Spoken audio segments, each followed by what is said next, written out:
A mother hands her son to strangers and calls it love. A king sends you to die and never learns your name. Your own brotherhood burns the only way home on purpose. Which one are you becoming? Spartans. You are 7 years old. Your mother lets go. A stranger takes your hand. No ceremony. No goodbye. Only the agoge. And one law. Getting caught is the only crime. On your first night, every Spartan boy hears the same story. A starving child steals a fox cub. When an officer approaches, he hides it beneath his cloak and smiles while it claws through his stomach. He dies rather than get caught. Nobody calls that madness. They call it Tuesday. Now it's your life. Hunger teaches you to steal quietly. Winter comes with no cloak, because a cloak is mercy, and mercy isn't on the syllabus. Years later, you're the Aren, running younger boys into the hills for the things Sparta never carves into statues. The Crypteia, you hunt helots who outnumber citizens 10 to 1. Somewhere in that hunt, you stop being afraid of what you're becoming. Then comes the shield wall, and it teaches what hunger never could. The shield in your hands was never yours. It belongs to the man on your left. Drop it 3 inches and his throat opens, not yours. When he goes down beside you, every instinct says help him, and helping breaks the line, so you don't move. He drags himself, silent, and it's the proudest either of you has ever felt. Full citizen now, full Spartiate, and your mother's goodbye finally lands. Not come home, just with your shield or on it. She gave up the last soft thing she had, so nothing harder could kill you first.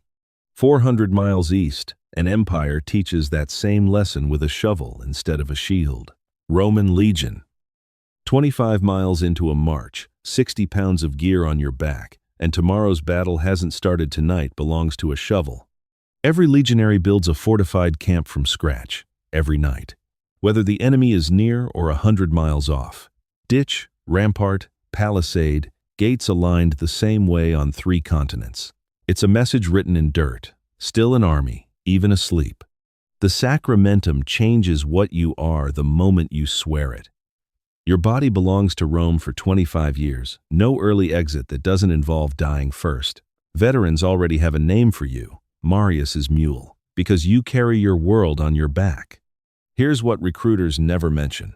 The enemy isn't what breaks men here. Rome is. A cohort that runs gets decimated 1 man in 10, chosen by lot, clubbed to death by 9 men beside him who did nothing wrong except survive the same fear. You watch it once, never twice. A night raid comes, and a recruit beside you freezes solid. You step into his gap and say nothing. The alternative is 9 men beating him to death for being human. Weeks later, legs wrecked. He takes point on a patrol you can't lead, and neither of you mentions the debt. Rising now optio, then centurion, and promotion never goes to the loudest man screaming into the chaos. It goes to whoever survives longest, making the correct call. Patience outranks courage. South and east of every camp you've dug, a soldier doesn't build camps at all. He doesn't need to. There are always exactly 10,000 of him, whether he's alive tonight or not. Persian Immortals. 1 spearman among 10,000, not an estimate. A number the empire refuses to let change, no matter who dies. Kill one, and by morning the gap is filled, dyed robes and all, as if the man underneath never mattered. That's what nobody tells you before you join. The honor and the erasure arrive in the same breath. The uniform is unmistakable dyed robes, a spear finished with a golden apple counterweight, so ornate that enemies mistake you for ceremonial guards until too late. The gold isn't decoration. It's a warning nobody reads in time. Rank climbs a ladder that pretends every man on it is identical, and pretending is the whole point. Survive, and you command 10 as a dathapati, then 100. The best rise toward Hazaropati, leader of 1,000, answering only to Hydarnes, the one immortal history bothers naming. Out of 10,000 who earned it just as much, you do the math on your own odds and stop halfway through. Every rung obeys one rule beneath the gold. Never let the king see your back, not even walking away from him. You've watched a man executed for the crime of turning around too soon. He wasn't retreating. He simply turned. Then the order comes. A goat path through the mountains at Thermopylae, and you're the reason it becomes a route at all. The terrain is wrong, a trail cut for animals, not 10,000 men in formation, in the dark. Every instinct screams, turn back. You go anyway, because an immortal's doubt is worth nothing next to an immortal's obedience, and somewhere in that climb the last of your own judgment goes quiet. You reach the top, and the pass falls. History remembers the 300 who die, holding it below. It will never remember one name from your 10,000. Including yours, you were never meant to be remembered. You were meant to be replaced. Across an ocean and centuries, a different brotherhood makes that kind of obedience look like the easy part. Jom's Vikings. A gate stands in front of you, and it lets almost nothing through.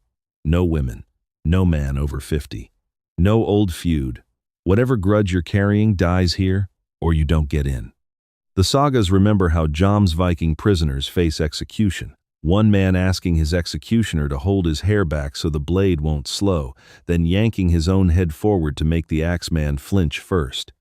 True or not, the Brotherhood wants it told that way. Fear of death is the one weakness their code burns out of you.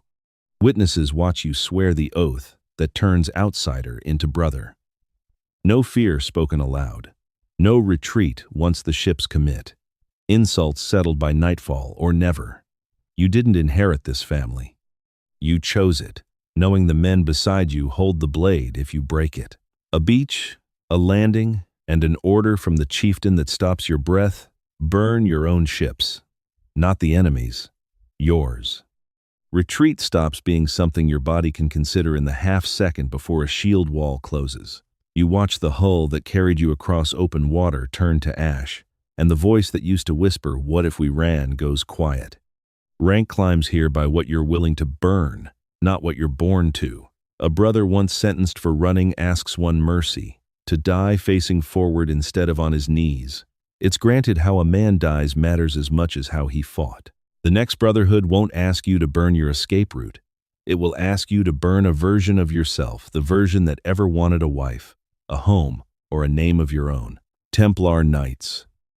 The seal of your order shows two knights sharing one horse, not a lion, not a sword, but poverty stamped onto some of the deadliest cavalry in the medieval world. You vow to own nothing the same week you vow to kill efficiently, and nobody treats it as a contradiction. Brown mantle first, brother sergeant. The working spine of an order the white-cloaked knights get the credit for. Poverty, chastity, obedience. No wife, no land, no hour unaccounted for. You pray 7 times before you draw a blade, a monk first, a soldier second, though the world only remembers the second part. White mantle earned now, and above you climbs a ladder that runs a medieval superpower. Commander, marshal, and at the top, Grand Master.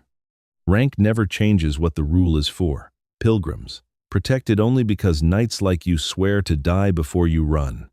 The siege of Acre closes around you, and you're the one holding the last gate as the walls fail. You funnel pilgrims and wounded brothers toward the harbor for as long as your body still works. The city falls with you still standing in that gateway. Then the betrayal no battlefield prepared you for. The same crown that once begged your order for protection turns on you overnight. Knights are arrested at dawn, on a date history ties to Friday the 13th, burned for debts a king never intends to repay. You didn't die defending a wall this time. You die settling someone else's finances. Loyalty kills you twice. Across an ocean and a few more centuries, one last warrior learns that same lesson without a king to teach it. Samurai. No name yet, just a foot soldier's spear and years standing between you and the day anyone trusts you to draw a blade in anger. Instructors call the sword your soul, not your weapon, until you stop hearing the two as separate things.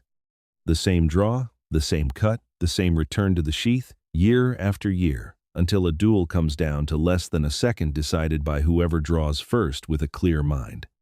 Bushi now, samurai, retainer to a lord, and Bushido demands loyalty to your daimyo above your family, above your own life, above the argument your conscience raises before an order you know is wrong. Civil war hands you that order the way it always arrives. Burn a village sheltering a rival's wounded, families included. Refuse, and you dishonor your lord in front of every soldier beside you. Obey, and you become the villain every ghost story in the province warns about. Nobody trains you for a third option, so you build one. Ride ahead at first light, warn the village before your torch touches a roof. Then report the raid a success to a lord who never counts the ash closely enough to notice. Old now, hands shaking too badly to trust with a real blade. You spend your last years teaching a boy the same draw you practiced 10,000 mornings, watching him fumble the exact motion you once fumbled at his age. You never tell him about the village. Some lessons only pass down as instinct, never as a story. 6 armies, 6 centuries, every rank of all of them climbed. Starving boy, sworn brother, gateholder, old master. You obeyed a king who forgot your name the moment you served him, and disobeyed a lord to keep the only thing that was ever yours. So the question from the first second comes back one last time, and now you know the answer. Which one were you becoming the whole time?